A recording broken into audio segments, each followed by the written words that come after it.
Governments around the world are grappling with a crisis which has no precedent in the experience of current policy makers.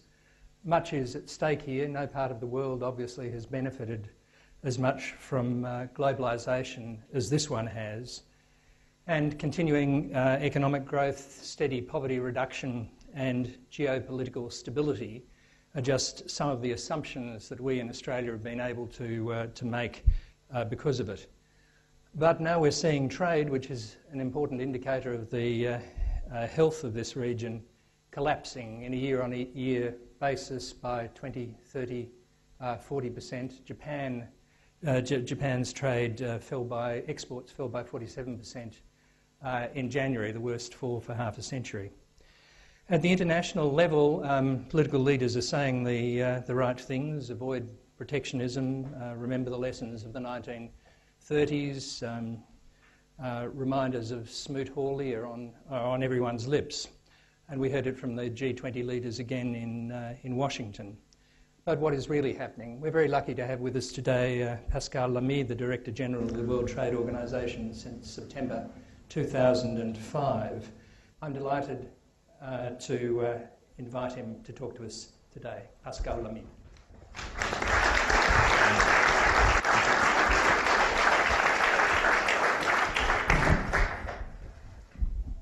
Well, Mr. Director, ladies and gentlemen, pleasure to be with you in this Lowy Institute today. If I understand well, the mandate of this institute is to generate new ideas, new dialogues on international developments and on Australia's role in the world. So if that's the case, I guess these are very busy times for you. I, as you can imagine easily, travel a lot on this planet, and what's for sure is that the world desperately needs new ideas, and there is certainly scope for improving the dialogue over our international challenges. What I would like to do, and following your diplomatically worded instruction, is to talk about trade and to share with you some ideas on how I see the place of trade in the current economic crisis, the inspiration we can draw from 60 years of the multilateral trading system, and our endeavor to keep opening trade within a framework of rules through the conclusion of the Doha round. As you've just said, trade has become another casualty of the global economic crisis. The slump in demand and the difficulties to access trade finance have already led to a very significant contraction of world trade. Today's estimates are roughly minus 3% in 2009, after probably 4 or 5% plus in 2008, and that would be the first decline in trade growth since 1982. Now, nothing surprising in this. Just as trade tends to grow faster than output in good times, trade will typically contract faster in times of recession. Now, why does trade move faster than output? Because technology, international division of labor, global supply chain management have reshuffled the way nations trade worldwide, so that for the same amount of production, you now have much more trade than you used to have 10 or 20 years ago. 20 or 20 years ago, a car produced in country A was sort of 80% domestically produced and 20% from trading partners. Today, a car produced in the same country A is 20% domestically produced and 80% produced with imports from other countries. So trade will decrease much more than the recession. We have to know that in order to sort of interpret rightly the numbers when they will appear. Now, of course, that means that one of the most powerful engines of growth is hampering efforts to lift people out of poverty, because that's what matters at the end of the day. And this is affecting both developed and developing countries. It's affecting the 12 million jobs in the US who are directly dependent on exports. It's affecting the 100 million jobs in China, which are turned to export markets. And I think this is important to reflect on this as we think of devising responses to the crisis, and as we hear all that talk about quote-unquote protecting domestic jobs. The reality is that today a huge proportion of domestic jobs are reliant on access to export markets, and that without trade, these jobs risk disappearing. And this is why we hear on the other side many voices against these isolationist measures. Is it credible to believe that one country can protect its domestic market without others doing the same? Let's imagine for a second that the US would decide to close their automobile market to imports, let's say Chinese, Japanese, European automobiles worth roughly 80 billion. If they were to do this, it's highly probable that the same Chinese, Japanese, and Europeans would probably close their market to US planes, cranes, chemicals, and just these three is worth 120 billion, which is 50% more than what they would close of trade. Now, we know full well the sort of domino effect that such move would cause, and we know they would be devastating. And this is why isolationism, and even smart isolationism, as some are advocating, remains a recipe for global slump. And this is why resisting protectionist pressures and avoiding an aggravation of the current crisis is an imperative today. The reality is that protectionist measures by individual countries are unlikely to help in any way the recovery efforts. Instead, what's necessary is to improve the coordination of stimulus packages to cooperate in addressing global challenges and to think of using the least harmful trade policy instruments.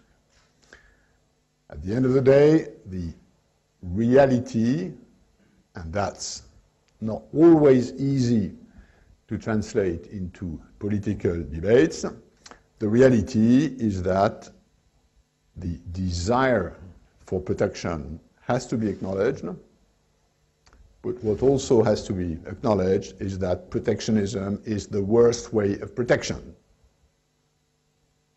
And that for a simple reason, not a reason that has to do with philosophy, not a reason that has to do with religion, not a reason that has to do with ideology. It simply doesn't work. And this is where activating our WTO mechanism of trade policy review has become essential.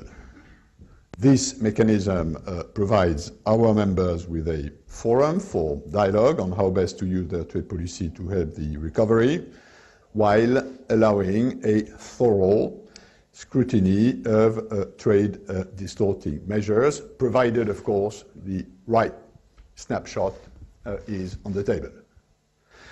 And I must say, Australia has been a very strong advocate of putting this sort of WTO radar to its full use, in particular in the present circumstances.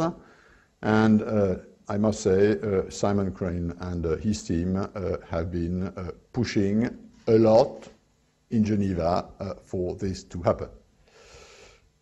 After the first report, the fourth sort of radar screen picture I tabled in January, and which was discussed by members shortly after, a new picture will be produced by mid-March, in time for the G20 meeting beginning of April.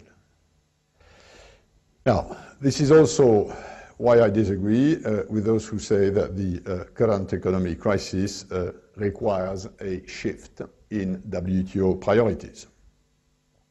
As if we would now need to concentrate on fighting protectionism, which would de-emphasize, defocus our activity on the round. The reality, as I see it, is that trade and the round have a place in their own in these global efforts to revive the economies. Open trade flows have a role in maximizing the G20 efforts to stimulate the global economy. At the same time, concluding the round remains the most effective way to further constrain protectionist pressures by reducing this remaining gap we have in WTO between commitments of our members, ceilings for tariffs, ceiling for subsidies, procedural requirements for TBT, SPS, anti-dumping, safeguard, and the rest, and applied policies. And indeed, if all WTO members were to raise their currently applied tariffs to their WTO ceilings, duties collected worldwide would double. And a recent study estimates that world trade could then shrink by up to 8%, reducing global welfare by sort of an amount of the order of magnitude of $350 billion US dollars.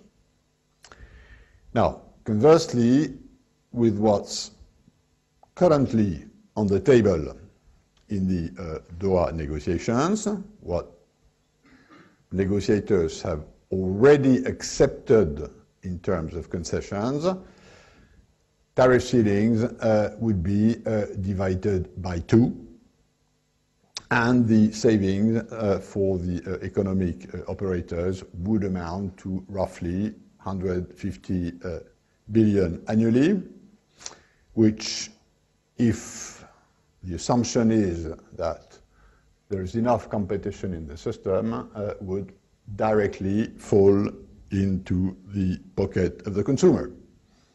And after all, 150 billion stimulus worldwide is not something insignificant, which is where opening trade and concluding the round fits in the picture of more macro stimulation. Now, finally, a few indications on where are the values behind this. What are, at the end of the day, the values of the multilateral trading system we are fighting for? We've recently heard ideas about, for instance, a global economic charter. I spent together with my good friends Bob Zolik, Dominique Strauss-Kahn, Juan Somavia, Aran Gouria, half a day a few weeks ago with the German Chancellor on this issue.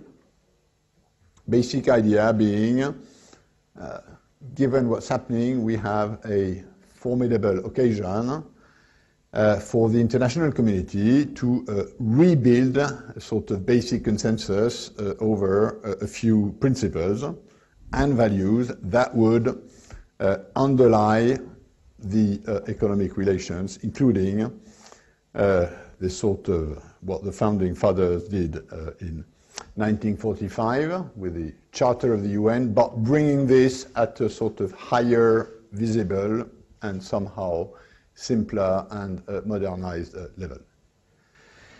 Now, the WTO and the GATT, its predecessor, can certainly provide a source of inspiration in this regard. Let me mention very briefly some of these principles which could help formulate, forge, underpin a new global economic consensus. First among them is openness through the gradual reduction of obstacles to trade. This is accompanied by flanking regulations aimed at ensuring a level playing field and avoiding excesses. This we have in trade. We obviously missed it in global finance. A third element is transparency, and what goes with transparency, which is monitoring. Processes that ensure a brighter spotlight to foster compliance with the rules and to avoid the eruption of disputes, and if disputes arise, then a way to handle them. Fourth element, non-discrimination, which is a sort of fundamental principle of WTO under the form of MFN, most favored nation, and national treatment. And lastly, fifth element, which is fairness, as enshrined in our special and differential treatment for developing countries. All of this, of course, with an overriding objective, which is and remains raising standards of living, ensuring full employment, achieving sustainable development, as described in the preamble of the Marrakesh Agreement, which is the WTO Constitution. Now, these principles on which the WTO is premised and the objectives of the system are, in my view, as relevant today as they were when they first were framed in 1947. And the depth and the breadth of WTO rules have evolved along with world economic realities and the changing needs of our members. The last major overhaul of the world trading system took place in 1995 with the conclusion of the Uruguay round, which, by the way, took 8 years to conclude. And I'm saying this at a time where I know a number of people believe that the Doha round is dragging along. We're still capable of beating the duration of the Uruguay round. We're still in time, nearly, to be able to do that. Now, it was agreed under the umbrella of this negotiation. What was agreed was a very ambitious mandate, true.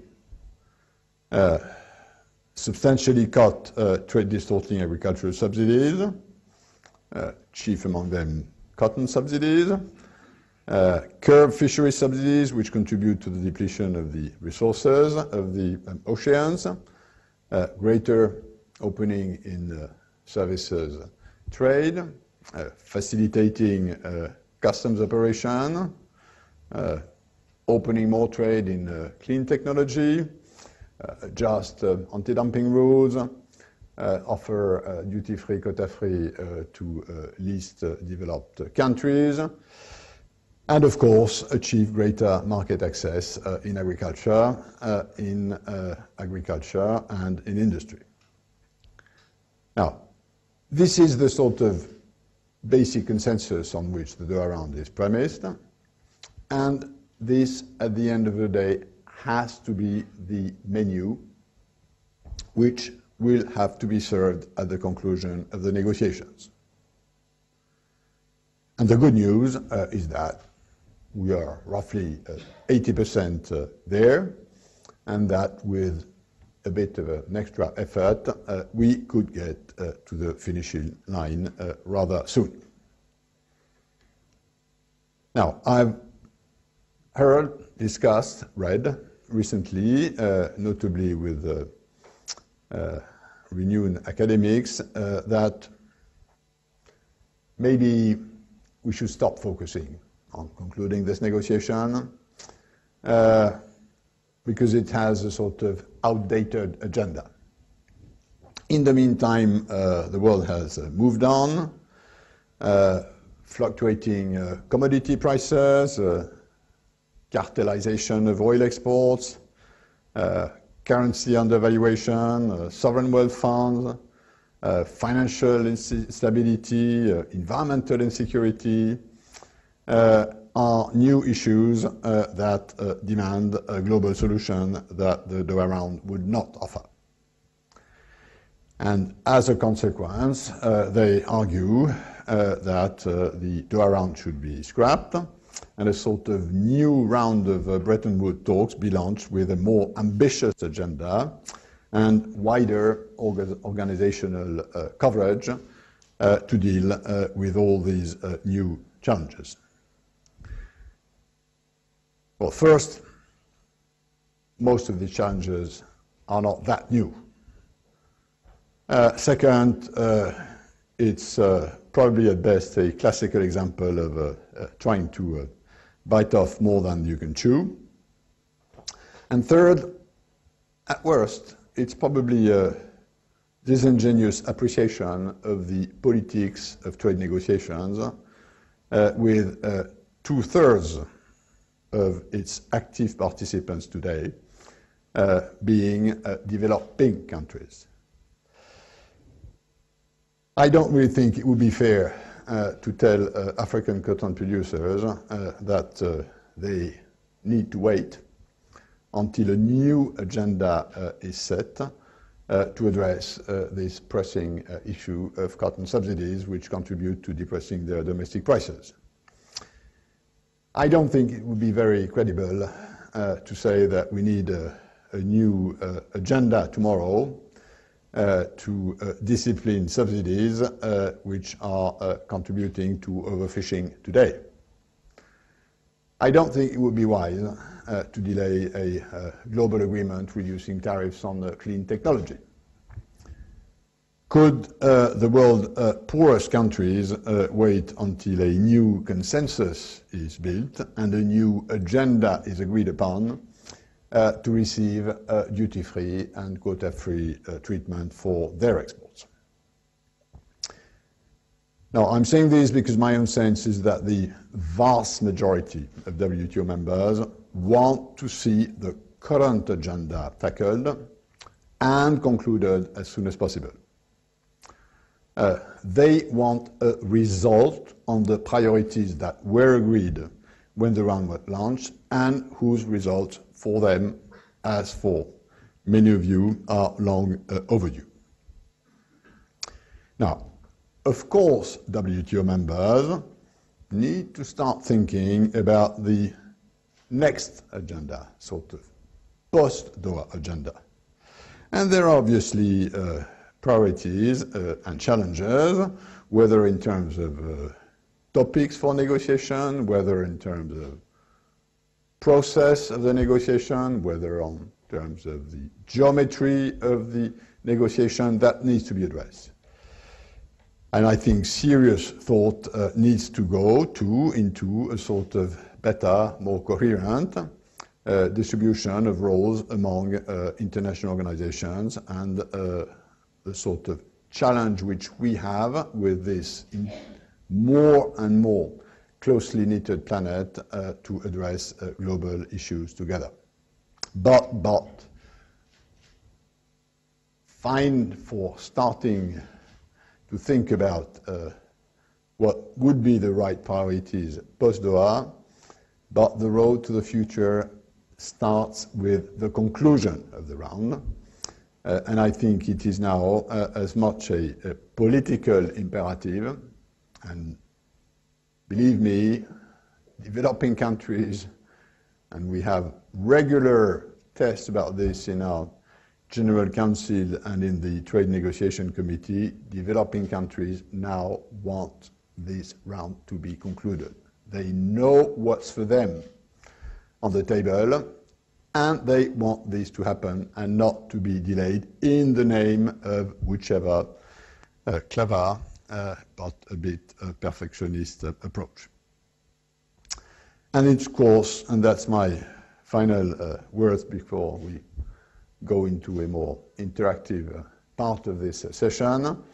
That's where, of course, Australia has a leading role to play. During the whole course of last year, your Prime Minister, your Trade Minister have been very strong advocates of the round, not only in words, but in deeds. And I wish to thank them publicly and wholeheartedly for this. I think Australia, and I'll be discussing this with them today and tomorrow, is a place where we in the WTO can rely on, and they know they can rely on us to carry this message in the coming months, starting, of course, with the G20 meeting in London in April, which I will be preparing with your Prime Minister and with Simon Crean tomorrow. Thank you for your attention.